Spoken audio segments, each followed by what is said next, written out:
Hello बच्चों and welcome to our channel Mukesh Kashyap myself Vaishali.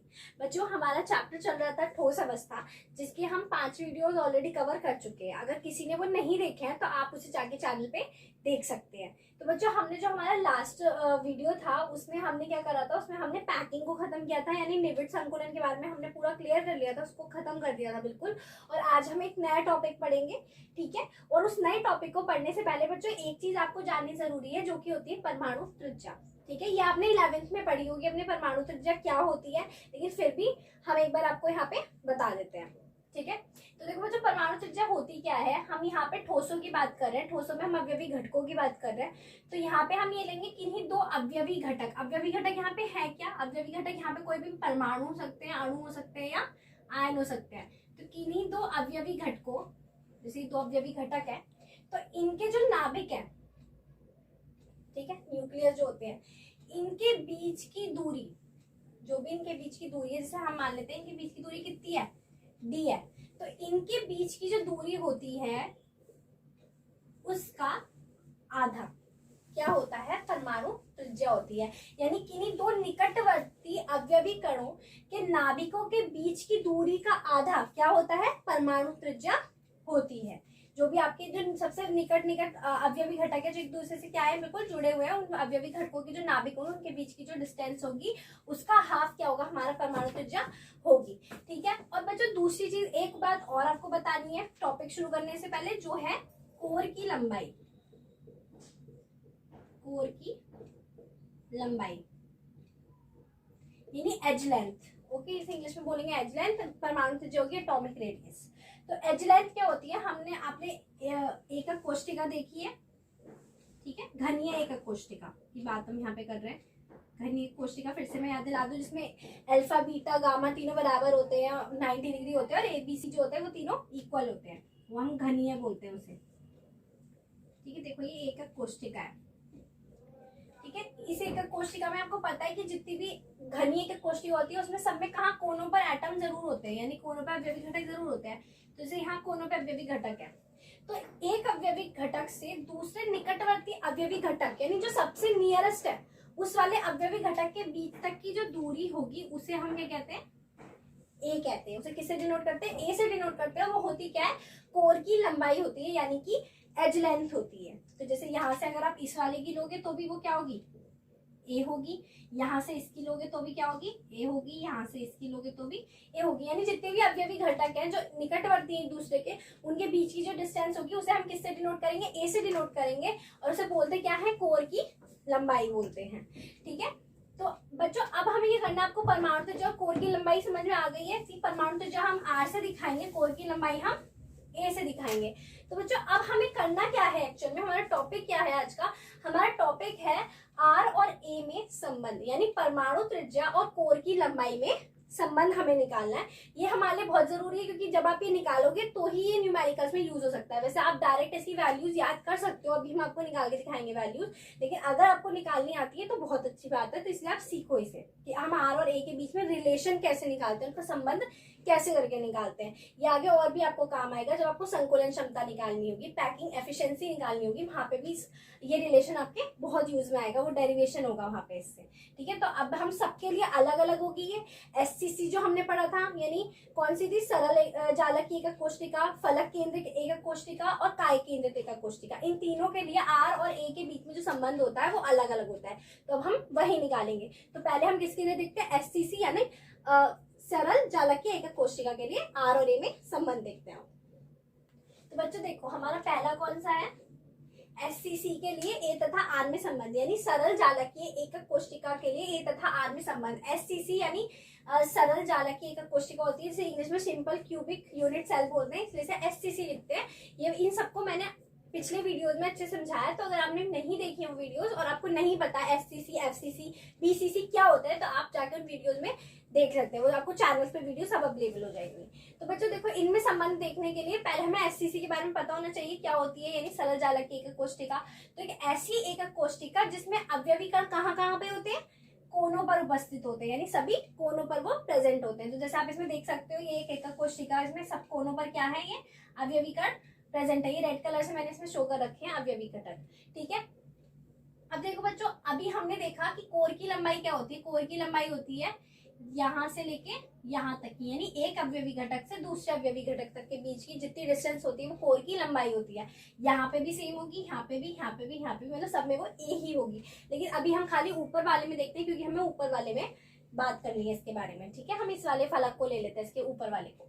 अब बच्चों देखो ये क्या है, यहाँ पे ये अवयवी घटक रखे हैं। अब मैंने आपको बताया था कि इन्हें क्या बोलते हैं, हम जालक बिंदु बोलते हैं, जिनको हम अवयवी घटकों को इन जालक बिंदु से दिखा देते हैं। लेकिन एक्चुअल में तो नहीं है ये जालक, वो अवयवी घटक, ये तो जालक बिंदु है। तो अगर इसके पे कोई कण होगा तो किस तरीके से रखा हुआ होगा, इस तरीके से।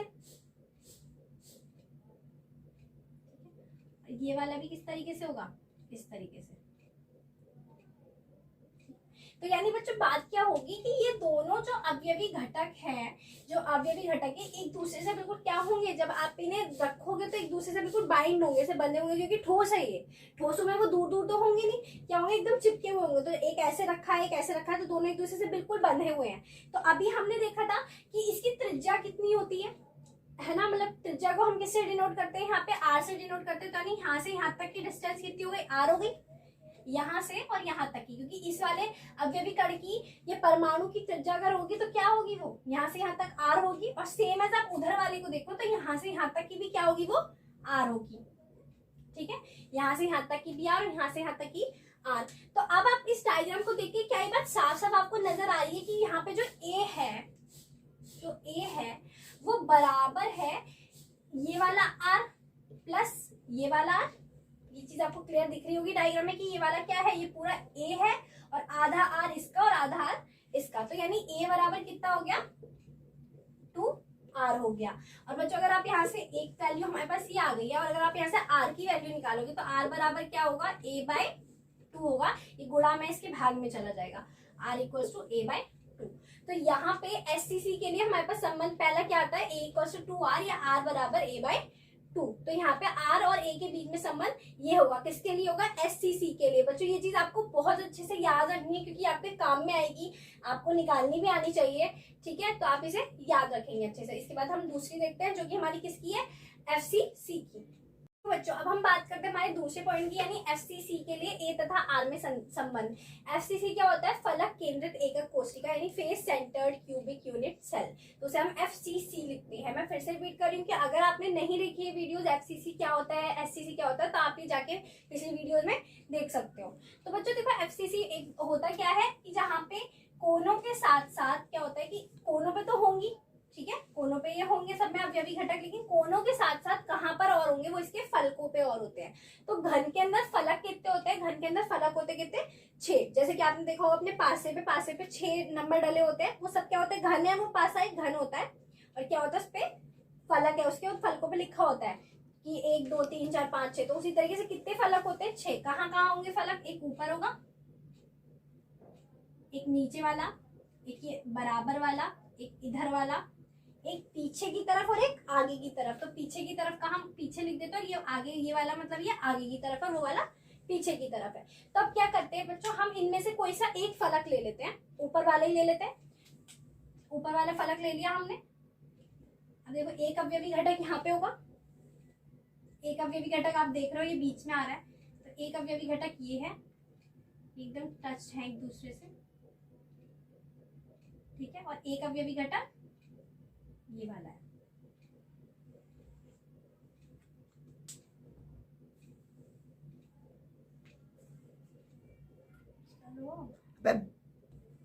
तो ये हमारे अवयवी घटक है ये, और ठीक है। तो देखो बच्चों अब इसमें क्या होगा, हमें पता है कि कोर की लंबाई क्या क्या है। एक कोर की लंबाई ये है, यानी एक कोर की लंबाई हमारी ये है, ये भी ये है, ठीक है। अब बच्चों यहाँ पे आप चीज देखो, ये वाली इसकी त्रिज्या क्या होगी, यहाँ से यहाँ तक की त्रिज्या कितनी होगी, r होगी, ठीक है। फिर यहाँ से यहाँ तक की त्रिज्या कितनी होगी, यानी डिस्टेंस ये भी r होगी, क्योंकि त्रिज्या है क्या होती है, त्रिज्या की केंद्र से परिधि तक की दूरी। तो ये क्या होगी, ये भी r होगी। फिर आप इधर आओ तो यहाँ परिधि पे आओगे तो ये भी कितनी होगी, r होगी। और फिर इससे आप जोड़ोगे तो ये भी कितनी हो गई, r हो गई। तो आप यहाँ पे देख सकते हो कि ये वाली जो इसका डायगोनल आ रहा है, जो विकर्ण आ रहा है ये वाला, इसकी पूरे की डिस्टेंस कितनी आ रही है, यहाँ पे कितनी आ रही है पूरे की त्रिज्या, क्या हुआ? तो देखो बच्चों, ये जो विकर्ण हो गया हमारा, ये कितना हो गया, यहाँ पे 4r हो गया, क्योंकि एक r प्लस r, फिर एक ये वाला r, फिर ये वाला r, तो चारों r कितने हो, मतलब चारों r मिलकर कितने हो गए, 4r हो गया यहाँ पे हमारा। ठीक है, तो हो गया 4r। अब बच्चों, अब एक चीज हम यहाँ पे देखते हैं, एक काम करते हैं, ये वाला जो ट्राइंगल बन रहा है, ये आप देख पा रहे हो, ये ट्राइंगल बन रहा है, इसको पहले नाम दे देते हैं हम कोई, ये ए, ठीक है, ये बी और ये सी। ठीक है, हमने इसे क्या नाम दे दिया, ABC नाम दे दिया है। तो अब हमने इसे जो नाम दिया है, ये भी क्या है, कोर की लंबाई है, तो ये वाली डिस्टेंस भी इसकी ए होगी। ठीक है, अब मैं आपको ये वाला यहाँ पे पहले बना के दिखा दे रही हूँ कि यहाँ से अगर अलग हटाओगे तो आपको कैसा दिखेगा। तो देखो बच्चों, ये आपको कुछ ऐसा दिखेगा।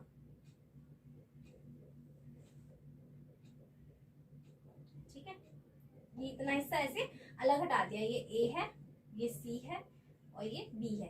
अब देखो ये वाली डिस्टेंस कितनी आ गई, हमने अभी ऐड कर ली, कितनी आ गई है, 4r आ गई। ये कितनी है, ए है, और ये वाली भी कितनी है, ए है। ठीक है, ये सब क्या है, ए है।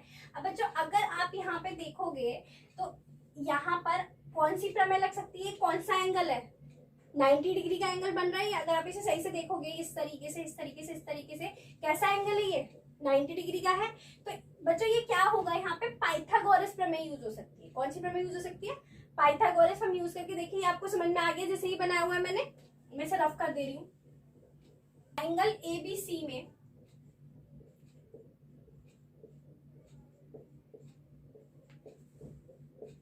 पाइथागोरस प्रमेय से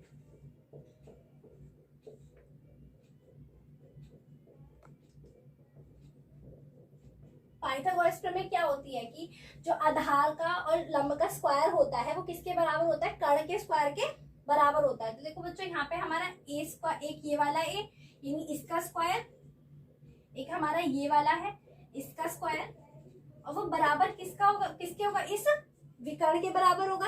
यानी कि क्या है, यहाँ पर कर्ण है, इस कर्ण के बराबर होगा। तो कर्ण कितना था हमारा, 4r था, 4r के स्क्वायर के बराबर होगा। तो A square plus A square equals to, जब आप इसे खोलोगे तो 4 का स्क्वायर 16 और r का स्क्वायर r स्क्वायर। ठीक है, ए और ए मिलके कितना हो गया, 2a स्क्वायर हो गया। ये कितना हो गया, 16 r स्क्वायर हो गया। ए स्क्वायर यहाँ पे ऐसे ही रहा, 16 r स्क्वायर, 2 यहाँ पे मल्टीप्लाई में था, वो नीचे आ गया। तो आप जब इसे कट करोगे तो 2 8 जा, यानी कि 8r स्क्वायर हो गया। अब अगर हमें यहाँ से वैल्यू चाहिए a की, तो a बराबर यहाँ पे रूट आ जाएगा 8r स्क्वायर। ठीक है, तो 8 का रूट क्या होता है, 2√2 लिख सकते हैं हम इसे, 2√2, और r का स्क्वायर है, तो जब रूट से बाहर आएगा तो क्या हो जाएगा, सिर्फ r हो जाएगा। तो a इक्वल टू कितना हो गया, 2√2r हो गया। तो अब अगर आपको यहाँ से r की वैल्यू चाहिए, तो r की वैल्यू कितनी हो जाएगी, r की वैल्यू हो जाएगी a/2√2।